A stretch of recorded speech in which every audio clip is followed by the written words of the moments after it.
When Saul Marantz founded the Marantz brand over 60 years ago, his main goal was to produce the best possible stereo experience.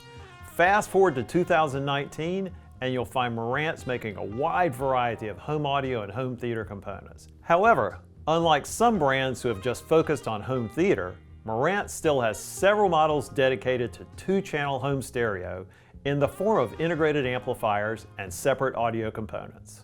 Today's review is on a brand new two-channel HiFi product from Marantz, the NR1200. It is a stereo receiver and is the first new stereo receiver from Marantz in almost 10 years. Marantz calls it a two-channel slim stereo receiver.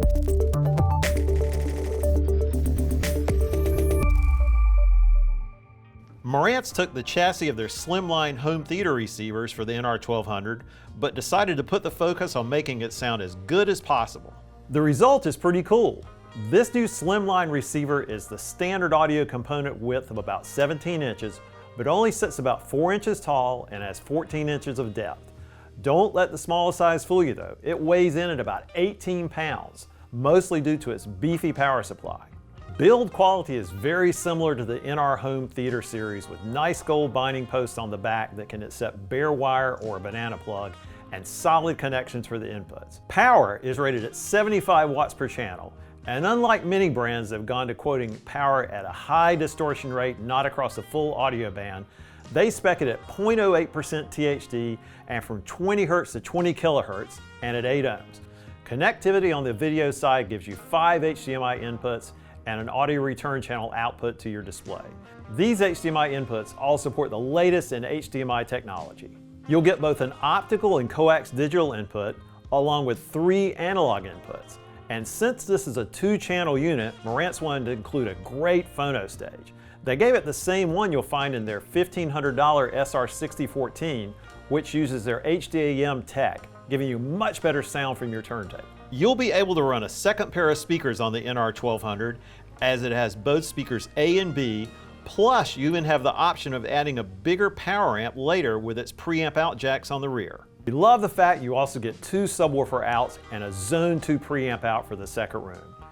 The backside also has an Ethernet connection, Marantz's dual antenna system for both Wi-Fi and Bluetooth, and an input for an FM antenna.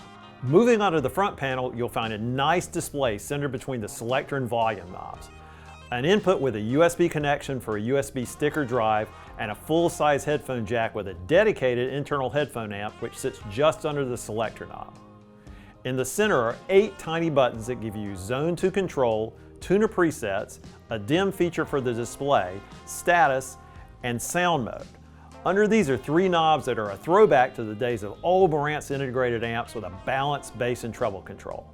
The DACs inside the NR1200 support high-res audio, with the ability to do 24-bit 192 kHz files plus DSD up to 5.6 MHz. These are the same DACs features in their higher-end AVRs, but since they are only being asked to do two-channel stereo, Marantz says they were able to squeeze more performance out of them. Marantz also spent a lot of design time on the power amp section of the NR1200s.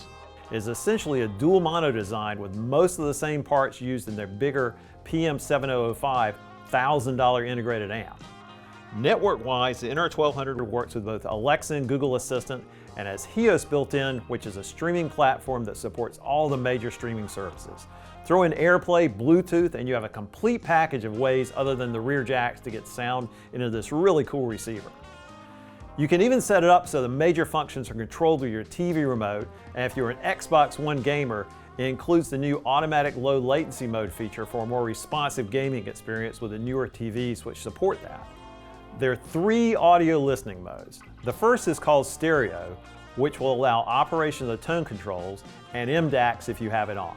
The next is pure, which defeats the MDAX and tone control circuitry. The final one is pure direct, which turns off all of the display circuitry in the NR1200 for that last nuance of noise reduction.